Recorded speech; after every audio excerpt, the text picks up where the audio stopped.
मुझे नहीं ध्यान आता कि इतना कामयाब धरना इस जगह पर इससे पहले मैं कभी देखा हूं। रैली मोर्चा एक अलग है और धरना अलग है। ये मालेगांव शहर की तारीख में लिखा जाने वाला धरना है। मर्द ख्वातीन का मुश्तरका धरना इसलिए रखा गया कि मालेगांव शहर के जज्बात क्या हैं, आज मालेगांव शहर क्या सोच रहा है, ये सरकार और डिपार्टमेंट तक पूरी तरह बात पहुंचे। इस शहर में जो हो रहा है अब ये किसी से छुपा नहीं है, न मर्द हजरात से छुपा है न ख्वातीन से छुपा है। मगर ये हो क्यों रहा है और इस पर कोई कार्रवाई क्यों नहीं होती? हम हमेशा बोले कि कानून के दायरे में रहकर हम काम करते हैं, मगर जो लोग कानून के खिलाफ वर्जी कर रहे हैं उनके ऊपर कानूनी कार्रवाई क्यों नहीं हो रही है, यही इस धरने का मकसद है। और मैं पुलिस डिपार्टमेंट को बता दूं कि ये धरना हम सिंबॉलिक दे रहे हैं। जो गढ़ की यात्रा से शुरू होते हुए मिर्जी कॉलेज हिंदू आक्रोश मोर्चे तक बात आई, ये सिंबॉलिक धरना है। अगर अब भी फिरका परस्तों को रोका नहीं गया तो हमने इस बार तो गांधी के चरखे को हथियार बनाया, मगर गांधी लाठी लेकर भी चलते थे। मोर्चा लाठी के साथ निकलेगा। अगर फिरका परस्तों को कंट्रोल नहीं किया गया, उन पे कार्रवाई नहीं की गई तो जब तक कोई कुछ बोल नहीं रहा है, डिपार्टमेंट मुसलसल छूट देता जा रहा है, मुसलसल छूट देता जा रहा है। जबकि मैं ये मानता हूं कि तुम कानून के खिलाफ वर्जी करने वालों पर अगर कार्रवाई नहीं करेंगे, उनके हौसले बुलंद होंगे और आप रिकॉर्ड देखते चले जाओ, उनके हौसले बुलंद होते ही जा रहे हैं, मगर कोई कार्रवाई उन पर हो नहीं रही है। अभी धरने के बाद प्रांत ऑफिसर को जो मेमोरेंडम दिया जाएगा उस पर इससे पहले मोइन अख्तर ने आपके सामने तफसील दी है कि क्या क्या कार्रवाई हम चाहते हैं। ये धरने से इस शहर का दबदबा भी आएगा, डिपार्टमेंट को भी सोचने पर मजबूर होना पड़ेगा कि इस तरफ के लोगों के साथ अगर नाइंसाफी हो रही है तो वो उस पर सोचे और कार्रवाई करे। और मैं तो ये बोलता हूं कि ये धरना तो पुलिस के खिलाफ भी अन्याय हो रहा है, उसके भी खिलाफ है। ये महाराष्ट्र भर में मैं कहीं नहीं देख रहा हूं कि कोई लीडर आता है, पुलिस के आला अधिकारियों को डांटता है, ऑन कैमरा बोलता है, पब्लिक में बोलता है। एक 2.5 फीट का आमदार आता है, वो पुलिस के आला अधिकारी को डांट के चला जाता। पुलिस कर क्या रही है? तुम अपने तो जमीन की आवाज पे कुछ करो कि तुमको कैमरे के सामने, पब्लिक के सामने डांट कर चले जा रहे हैं और आप कार्रवाई करने की तरफ नहीं जा रहे हो। अगर पुलिस के आला अधिकारियों का ये रूल रहेगा, ये तरीका रहेगा, तो पुलिस के दूसरे छोटे जो ऑफिसरान है वो बेचारे क्या करेंगे? मैं तो बोलता हूं कि ये पुलिस के साथ जो ज्यादती की गई दादा भूसे साहब और वो 2.5 फीट के आमदार की तरफ से, ये उसके खिलाफ भी धरना है, ये पुलिस के भी हक में धरना है। पुलिस ये भी बात समझ ले कि कोई आएगा हमारे आला लीडरान को दम दाढ़ी देकर चला जाएगा, कानून का मजाक उड़ाएगा और उसके बाद भी पुलिस कुछ नहीं करेंगी, तो ये पुलिस के भी हक में है ये धरना, ऐसा मैं मानता हूं। इस शहर के पालक मंत्री, जिले के पालक मंत्री, मैं इससे पहले भी बोला कि पालक का क्या काम होता है कि शहर के हालात को सही रखे और सबको लेकर चले, मगर इस शहर के पालक मंत्री और उनके बेटे ही शहर के हालात को खराब कर रहे हैं। मैं जो भी लोग उनके नुमाइंदे बन के मिर्जी कॉलेज में गए, दूसरी जगह गए, हम सिर्फ ये धरने से ये डिमांड करते हैं कि उनके ऊपर कानूनी कार्रवाई जल्द से जल्द की जाए। सुने कि कौन की बेटी को आवाज देने जा रहा हूं। हमको अब इतना भी आसान न समझा जाए, हमको अब इतना भी आसान न समझा जाए, दिल को बहलाने का सामान न समझा जाए।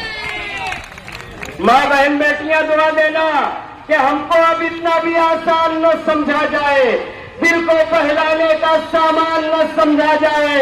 मैं भी बेटों की तरह जीने का हक मांगती हूँ, इसको गद्दारी का ऐलान न समझा जाए। आ जाए शान हिंद साहिबा गए।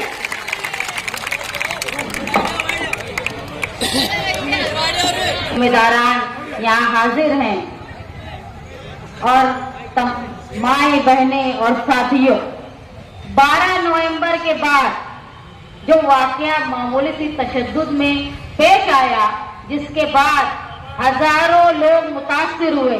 हजारों इसलिए बोल रही हूँ कि लोग 60 से ज्यादा लोग जेल में थे, लेकिन मुतासिर होने वाले मालेगांव शहर के सारे सियासी समाजी लोग थे। कुछ लोग डर कर चले गए, जो बचे थे उनको डराने की कोशिश की गई। ये 12 नवंबर के बाद ऐसे हालात बना दिए गए कि किसी तरह का भी तहरीकी जमहूरी तरीके से अपनी इजहार ख्याल करने की हिम्मत मालेगांव शहर में न हो, ऐसी कोशिश की गई थी।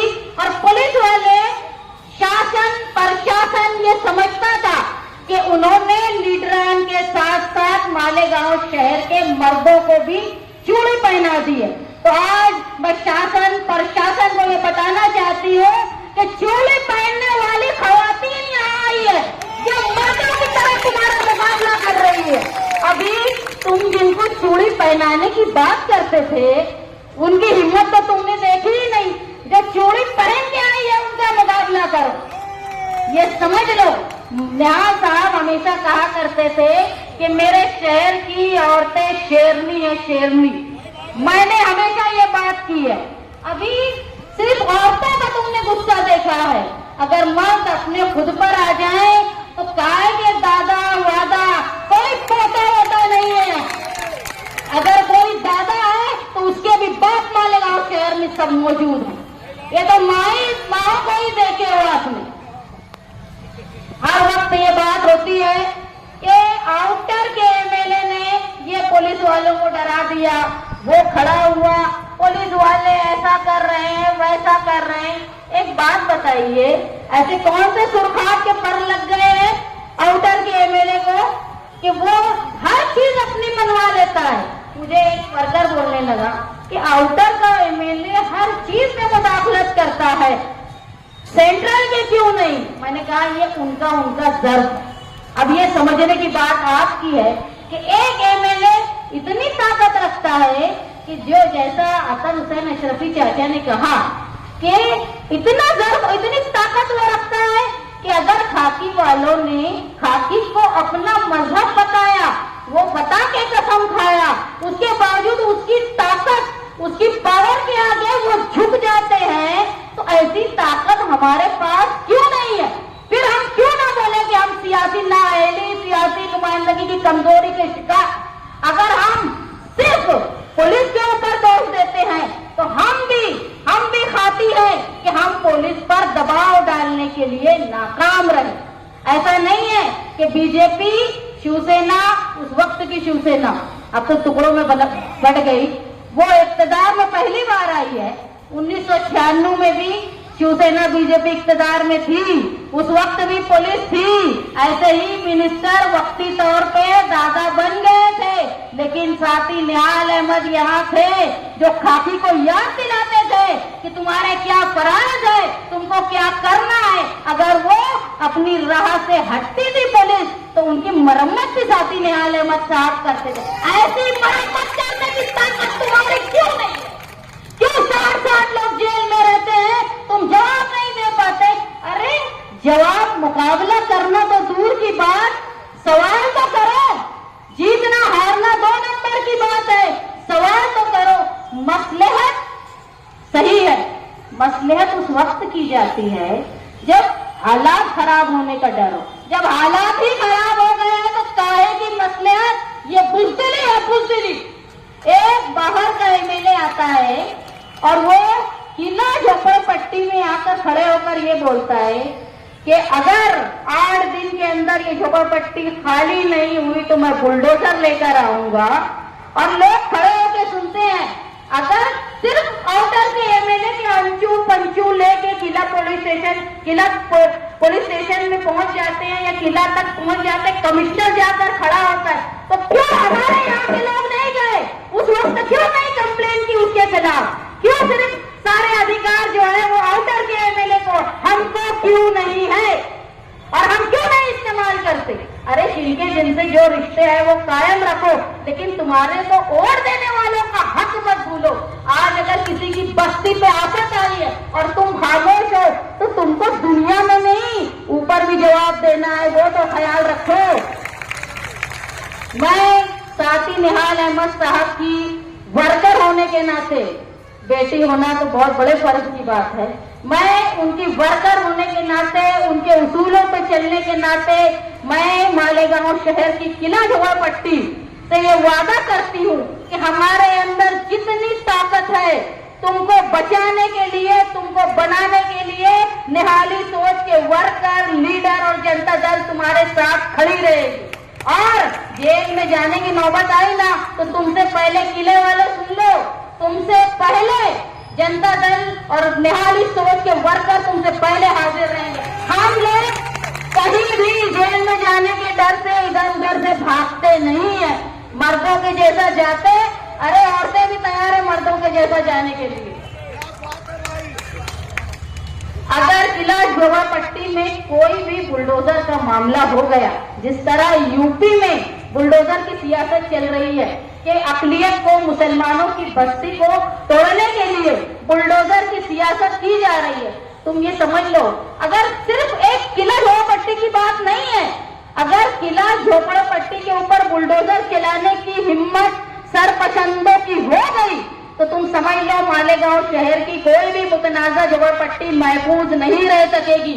ना वो हकीम नगर, ना वो शब्बीर नगर, ना वो निहाल नगर, ना ही बाकी सारे नए लोग। मालेगांव शहर में सिर्फ एक साथी निहाल अहमद लीडर थे जिन्होंने बाहर से आए हुए लोगों को बसाया, उनका घर बनाया, बल्कि कानूनी मालिक भी उनको उनका घर का बनाया। और किसी एमएलए की छाती नहीं है। अरे छाती बनाने की क्या, तोड़ने वालों का जवाब देने की भी छाती नहीं। मुझे कुछ लोग बोल रहे थे कि तुम्हारे प्रोग्राम को किसने हिमायत दी, किसी ने हिमायत नहीं दी, कौन आ रहा है कौन नहीं आ रहा है, सारा ठेका जनता दल ने लेकर रखा है क्या? हर प्रोग्राम, हर जुल्म के खिलाफ आवाज मालेगांव शहर में जनता दल ही उठाती। मैं मुसलसल सुन रही थी उनकी बात वर्कर की और कोई जवाब नहीं दे रही थी, वो बार बार बोल रहे थे। मैं बोली हमारा प्रोग्राम तो बहुत छोटा है, अगर हमारे प्रोग्राम में कोई शिरकत करता है या नहीं करता है ये उसके ज़मीर की आवाज पर निर्भर है।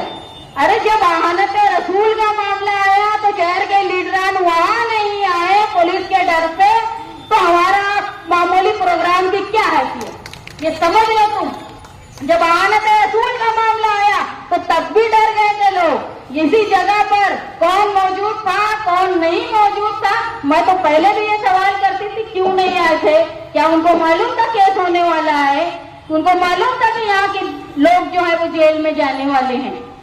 यहाँ हमारा जो धरना है वो फिरका परस्ती के खिलाफ, किला झोपड़पट्टी में जो हिम्मत की गई बाहर के लोगों के, उनके खिलाफ, मालेगांव शहर में एमएसडी कॉलेज में जो वाकया हुआ उसके खिलाफ, मालेगांव शहर में रमजानुल मुबारक के वक्त एक लीडर की औलाद सरपसंदों को लाती है, मस्जिदों के सामने डीजे बजाती है, गाना गाती है, ढोल बजाती है और हम मसलियत से खामोश रहते हैं। उसका जवाब देने के साथ साथ जो हिंदुस्तान में दस्तूर में हमसे आजादी के वक्त मुसलमानों से और तमाम मजहब से ये वादा किया गया था कि तुम हिंदुस्तान में रहने वाले अगर अपनी जात के मुताबिक ही आप लोग अपनी शादी, ब्याह, तलाक, ये सारे हिस्से बांटे के सारे फैसले जो है वो शरई तौर पे हमारा फैसला होगा।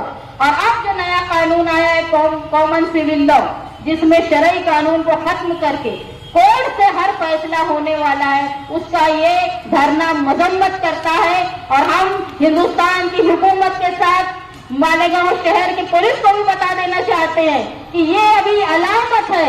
अगर तुमने हमको दबाने की और रोकने की कोशिश की और जुल्म लादने की कोशिश की तो याद रखना साथी निहाल अहमद साहब कब्र में गए हैं, उनके उसूल और उनके तमाम वर्कर कब्र में नहीं गए।